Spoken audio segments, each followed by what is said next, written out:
menjalankan operasionalnya dengan melaksanakan good corporate responsibility.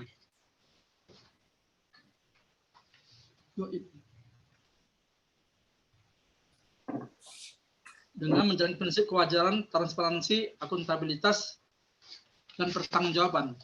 Laporan keuangan BMT sangat penting bagi setiap pemangku kepentingan, stakeholder, dan masyarakat umum yang membutuhkan pinjaman uang kepada BMT. Hal dikarenakan laporan keuangan adalah sumber informasi bagi pihak eksternal dan bentuk akuntabilitas serta pertanggungjawaban BMT. Banyak BPRS dan BMT yang belum menjalankan prinsip transparansi dengan baik. Misalnya tidak mempublish laporan keuangan kepada pihak eksternal. Laporan keuangan yang dipublish oleh pihak lembaga BPRS atau BMT harus berkuatan agar dapat menarik nasabah untuk melakukan investasi ataupun menggunakan produk jasa dari lembaga tersebut. Ada banyak faktor-faktor yang dapat mempengaruhi kualitas laporan keuangan, antaranya yaitu religiusitas, pemahaman, pendidikan, masa kerja, dan hubungan emosional. Kajian teoritis, Pak. Kajian teoritis ini saya ambil dari Lembaga Keuangan Mikro Syariah, bahwa Lembaga Keuangan Mikro Syariah atau LKMS dapat diartikan sebagai lembaga keuangan yang khusus didirikan untuk memberikan jasa pengembangan dan pemberdayaan masyarakat melalui pembiayaan dalam usaha skala mikro kepada anggota maupun masyarakat, pengelolaan simpanan, dan pemberian jasa konsultasi pengembangan usaha yang tidak semata-mata mencari laba ataupun keuntungan yang di dalam operasionalnya menerapkan prinsip syariah. Begitu kualitas laporan keuangan. Kualitas laporan keuangan dapat didefinisikan sebagai mutu atau tingkat baik buruknya atau taraf untuk derajat sebuah hasil akhir laporan keuangan, yaitu seberapa besar mutu atau kualitas hasil akhir dari proses kegiatan akuntansi atau suatu ringkasan dari transaksi keuangan. Itu yang bisa saya sampaikan untuk kualitas laporan keuangan. Selanjutnya mengenai religiusitas, Pak. Religiusitas itu menurut alim didefinisikan sebagai suatu perlakuan yang didasari oleh keyakinan mengenai nilai kebenaran yang dipercayainya. Kesadaran timbul karena pikiran yang terarah, mendalam, serta penuh perasaan. Sikap religius pada manusia tergambar melalui cara berpikir maupun cara mengambil atau melakukan tindakan. Pemahaman adalah perilaku yang menunjukkan kemampuan dalam menerapkan pengertian satu konsep. Pemahaman meliputi perilaku menerjemahkan, menaksirkan, menyimpulkan atau mengekstrapolasi atau memperhitungkan konsep dengan menggunakan kata-kata atau simbol-simbol lain yang dipilihnya sendiri.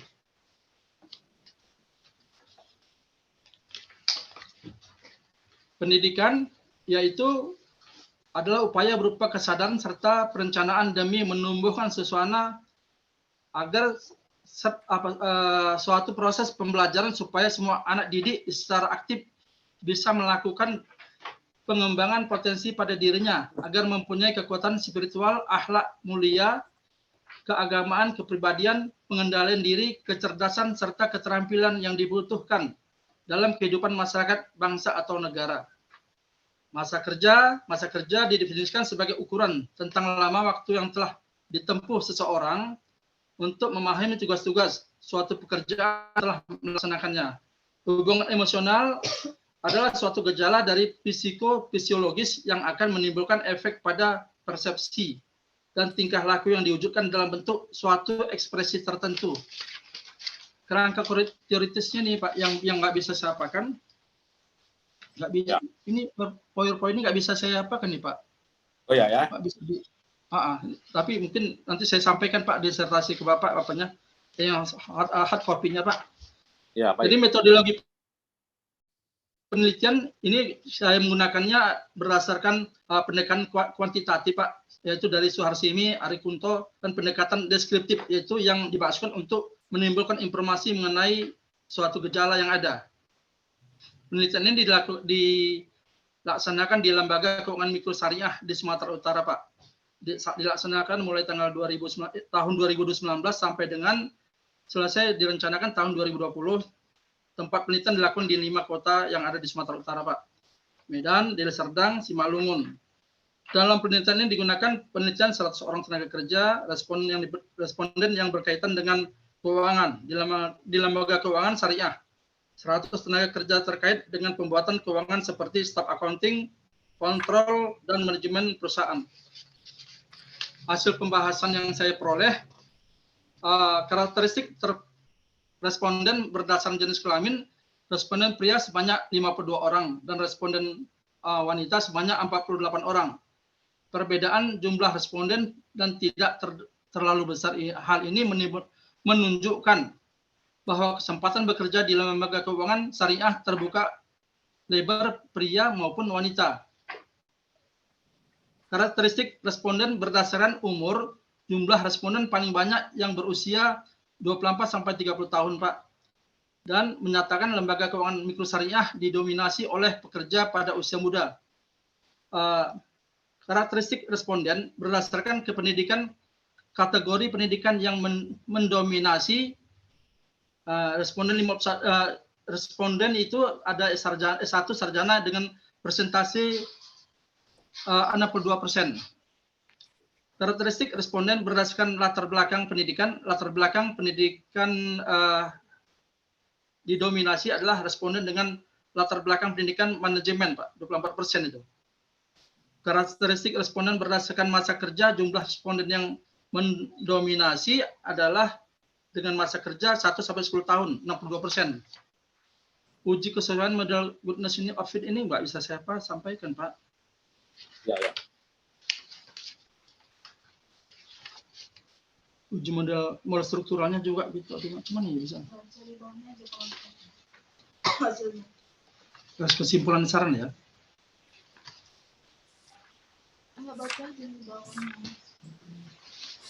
Ini uji model strukturalnya nih, saya baca aja atau bagaimana, Pak? Saya udah lihat ini, Pak, di disertasinya. Bapak lewatkan aja. Lewat aja. Kesimpulan saran, Pak.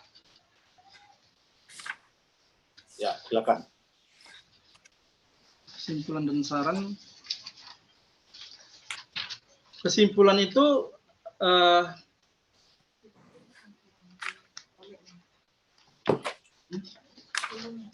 hipotesis, interpretasi hasil. Hipotesis yang apa, Pak, yang bisa saya interpretasikan itu hasil pengujian menunjukkan bahwa pengaruh religiusitas terhadap kualitas laporan keuangan adalah signifikan dan hubungan bernilai positif.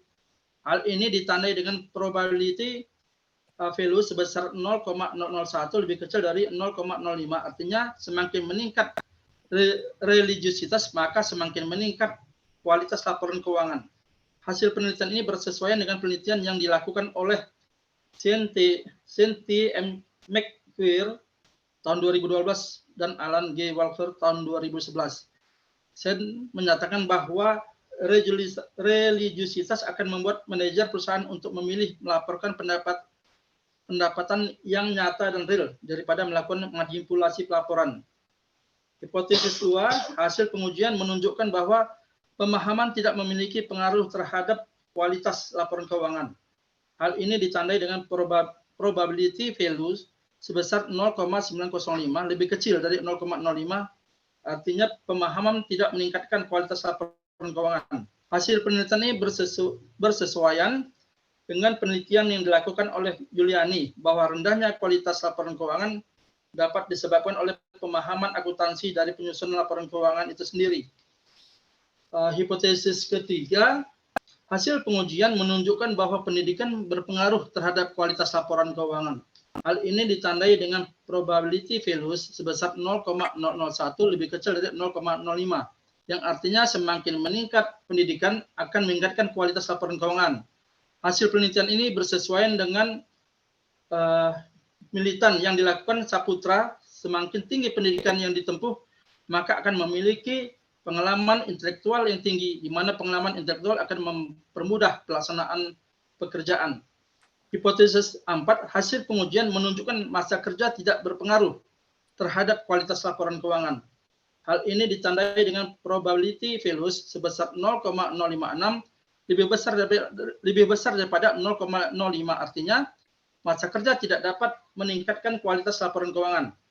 Hal ini dapat dilihat dari karakteristik responden yang berusia, yaitu usia 17 sampai 30 tahun sebesar 54% dan memiliki masa kerja antara 1 sampai dengan 10 tahun atau merupakan 62%, Pak. Hipotesis 5, hasil pengujian menunjukkan hubungan emosional tidak berpengaruh terhadap kualitas laporan keuangan. Hal ini ditandai dengan probability values sebesar 0,452 lebih besar dari 0,05. Artinya hubungan emosional tidak dapat meningkatkan kualitas laporan keuangan. Jika dilihat dari karakteristik, usia responden rata-rata masih usia muda dan dengan masa kerja yang masih pendek. Hal ini belum menunjukkan loyalitas pegawai terhadap perusahaan karena belum terjalin hubungan emosional yang kuat antara pegawai dengan perusahaan. Hubungan emosional yang kuat akan terlihat dari loyalitas pegawai pada masa kerja yang panjang. Kesimpulan yang bisa disampaikan, Pak, religiositas berpengaruh terhadap kualitas laporan keuangan pada LKMS di Sumatera Utara. Pemahaman tidak berpengaruh terhadap kualitas laporan keuangan pada LKMS di Sumatera Utara. Hal ini menunjukkan bahwa pegawai di lembaga keuangan mikro syariah belum sepenuhnya paham dan mengerti tentang proses dalam laporan keuangan. Pendidikan berpengaruh terhadap kualitas laporan keuangan pada LKMS di Sumatera Utara. Semakin tinggi pendidikan, maka akan memiliki pengalaman intelektual yang tinggi yang akan mempermudah pelaksanaan pekerjaan.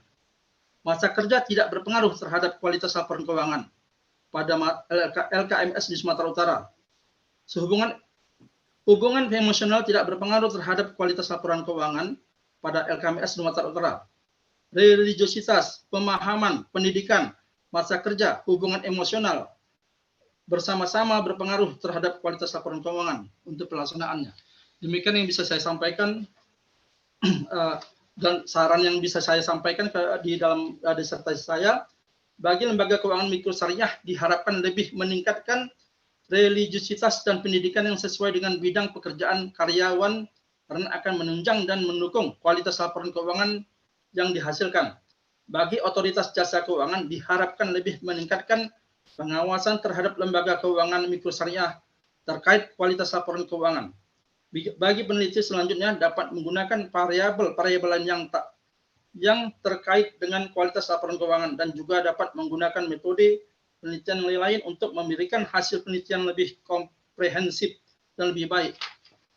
Sekian yang bisa saya sampaikan. Slide saya, Pak. Ya. Terima kasih. Ya, terima kasih Pak Nur Sidin. Baiklah, segera saya tanggapi ya. Nah, ini penelitian Bapak ini adalah penelitian data primer ya Pak ya? Betul Pak, sangat betul. Ya, data primer. Nah, jadi saya mau bertanya, siapakah responden penelitian Bapak yang digunakan di dalam penelitian ini? Nah, mohon jelaskan. Responden untuk penelitian saya ini terdiri daripada staf accounting-nya Pak. Udah gitu controller sama pihak manajemen yang ada di perusahaan LKMS tersebut atau BMT. Nah, berarti ada berapa Pak jumlahnya? Jumlahnya 100 orang Pak. 100 52 orang laki-laki, 48 orang wanita. Oke. Nah, ini kan adalah lembaga keuangan mikro syariah. Sementara lembaga keuangan mikro syariah itu kita ketahui bukan hanya BMT kan? Betul Pak. Ya, bukan hanya BMT, ya ada yang namanya BPRS. Kan BPRS, iya betul Pak. Ya, kemudian ada nggak lembaga koperasi syariah misalnya? Kan itu lembaga keuangan syariah juga kan? Betul Pak. Nah, misalnya koperasi syariah 212. Itu kan lembaga mikro syariah. Iya Pak. Nah, yang menjadi pertanyaan saya, kenapa responden itu tidak digunakan di dalam penelitian ini? Kenapa hanya BMT saja? Ini yang saya gunakan LKMS sama BMT Pak. Yang saya apakan, saya ambil. Kalau yang Bapak bilangkan koperasi syariahnya itu memang nggak kita apakan karena sedikit sekali yang koperasi BMT yang Bapak sampaikan 212. Kan gitu. Ini yang apanya mencakup 100 orang ini saya pikir udah mencukupi gitu Pak sebagai sampelnya. Nah, kalau demikian, maka Bapak harus buat juga di kesimpulan atau di keterbatasan penelitian Bapak ya, bahwasanya lembaga keuangan mikro syariahnya tidak memasukkan unsur yang namanya lembaga keuangan mikro seperti misalnya koperasi koperasi Walmart ya, atau juga dalam bentuk swalayan ya, swalayan syariah. Ya. Nah, itu juga harus Bapak jelaskan pada hasil ya. Ya, karena banyak itu ya, cukup banyak. Di Medan saja ada, kalau nggak salah saya itu ada puluhan gitu kan. Di Deli Serdang juga ada puluhan. Maka saya menjadi pertanyaan kenapa nggak bisa masuk dalam penelitian ini. Nah, berarti kan penelitian Bapak ini ya lembaga mikro syariahnya belum komplit ya.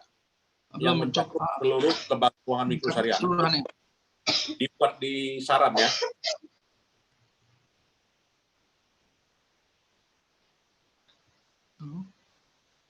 Ya, tolong diperbaiki Pak ya. Atau ditambahkan di saran penelitiannya. Di saran penelitian. Oke Pak. Ya, saran penelitian yaitu operasi syariah. Ya, operasi syariah tidak diobservasi. Nah, itu ya. Iya Pak, siap Pak. Oke. Kemudian pada halaman, misalnya pada halaman hipotesa penelitian. Halaman berapa itu hipotesa penelitian? Bab 3 ya? Bab 3 Pak. Metode penelitian. Nah, kalau dalam kita menyusun hipotesa penelitian di halaman berapa itu?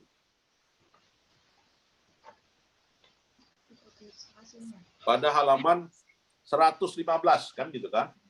116-nya Pak. Iya, 115 itu H0-nya nggak perlu Bapak buat. Hipotesis. Yang nggak perlu Bapak buat, yang Bapak buat adalah H1. Ya, reliabilitas berpengaruh terhadap kualitas laporan keuangan. Nah, itu yang mau dibuktikan gitu kan? Iya, betul Pak. Itu yang mau dibuktikan. Apakah H0-nya ditolak, apakah H1-nya diterima gitu kan? Apakah H1-nya ditolak, apakah H1-nya diterima. Nah, jadi H0-nya nggak perlu dimunculkan di situ. Cukup H1-nya aja, Pak? Ya, cukup H1-nya saja ya. Iya, di hipotesis ya, Pak ya? Ya, hipotesis ya. Oh. Ya, kemudian juga perlunya di latar belakang ya. Bapak tampilkan dalam bentuk tabel, gitu ya. Bapak tampilkan dalam bentuk tabel perbandingan ya, perbandingan jumlah lembaga keuangan mikro syariah yang ada di Sumut. Mulai dari BMT berapa, ya kan, kemudian juga BPRS berapa, kemudian koperasi syariah berapa. Iya, Pak. Nah, itu belum ada saya lihat. Yang terlihat itu hanyalah perkembangan BPRS saja. Iya. Ya kan, perkembangan BPRS di halaman 2 kan, itu hanya Bapak tampilkan perkembangan BPRS. Tapi LKS mikro syariahnya nggak ada yang lainnya. Nah, tolong dibuat dalam bentuk tabel ya. Bila perlu dalam bentuk tahun juga.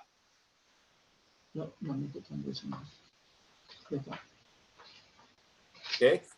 Oke, siap Pak. Ya. Kemudian juga operational variable. Nah, operational variable di halaman 122. Ya kan, 122. Nah, itu harus Bapak buat tabel operational variable. Ya, jadi dia nggak berserak seperti itu.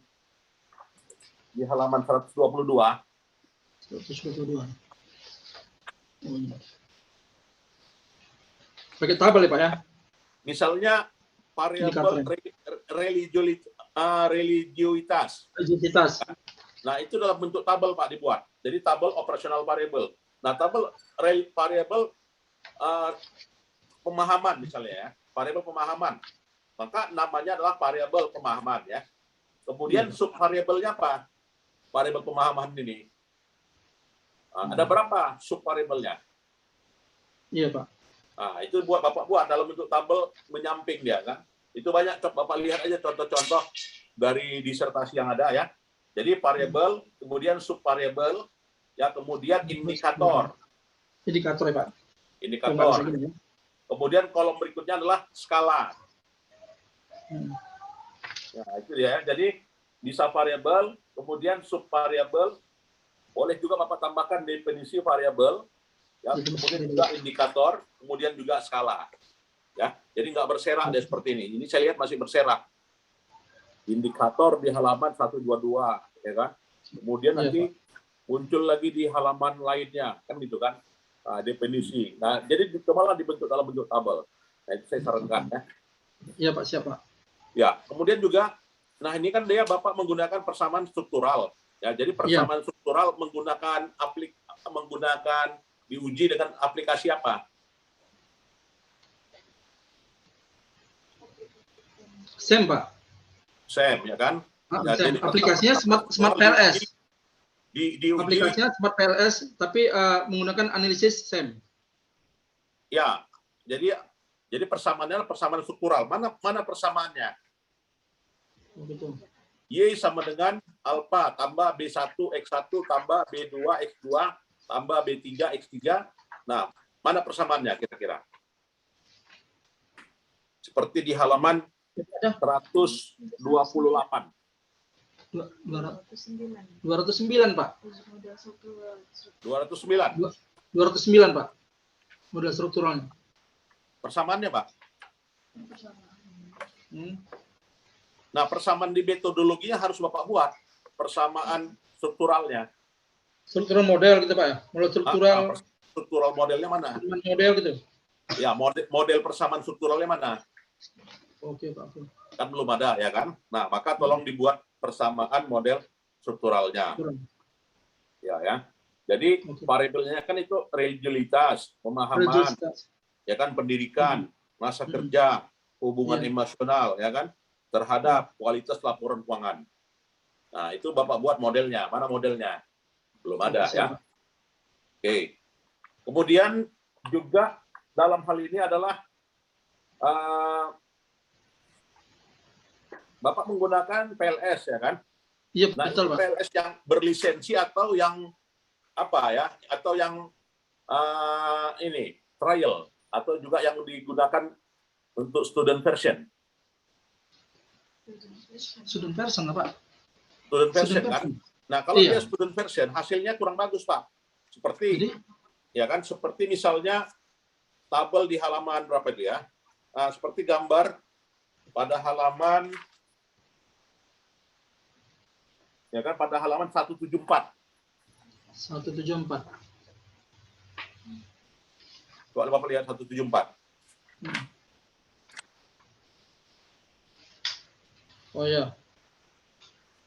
Nah, 174 itu kan dia, ini kan file JPG ini kan Bapak copy paste kan. Iya. Nah, jadi yang diinginkan adalah outputnya dalam bentuk Excel. Excel, Pak. Nah, dalam bentuk Excel itu dihasilkan dari PLS yang berlisensi. Jadi Bapak belilah yang harga $350 biar supaya rapi dia tampilannya. Ini kan dia tampilannya JPG. Iya. Nah, jadi yang dalam bentuk Excel-nya. Nah, karena kita ini disertasi Pak ya, bukan lagi skripsi ya kan, bukan lagi tesis. Ya. Jadi haruslah benar-benar tampilan visualnya bagus ya. Jadi kalau dia tampilannya visualnya bagus, maka Bapak copy-lah dari Excel-nya.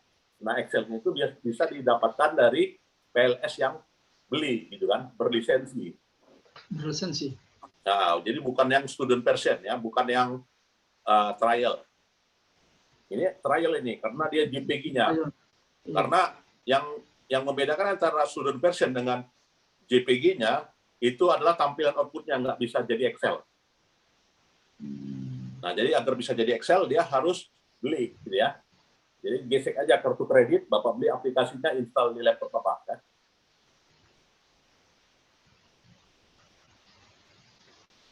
Ya, kemudian juga apa kontribusi penelitian ini terhadap penyempurnaan PSAK syariah? Silakan. Kan penelitian ini harus punya kontribusi kan? Betul, Pak. Ya, apa kontribusinya terhadap PSAK syariah? PSAK syariah, PSAK nomor berapa? 101, Pak. Nah, 2007. Apa kontribusinya terhadap PSAK 101? Hingga menjadi novelty dalam riset ini. Jadi masukan ya Pak ya? Ya, tolong dimasukkan ya. Jadi Iya, Pak. kita mau menonjolkan temuan kita, ya kan, temuan Bapak ya terhadap BPRS harus ada kontribusi. Jadi kalau nggak ada kontribusi, apa novelty-nya? Tidak ada kan gitu kan? Maka Iya. harus Bapak tampilkan itu ya, Bapak tonjolkan itu pada atau keterbatasan penelitian atau juga kontribusi penelitian, kontribusi praktis ya. Kemudian bagaimana kontribusi riset ini terhadap teori yang Bapak gunakan? Penyempurnaan terhadap teori. Teori apa yang Bapak gunakan?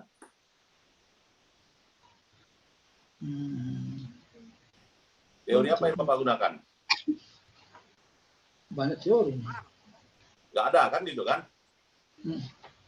Mana teorinya? Teori laporan keuangan kah? Teori laporan keuangan apa?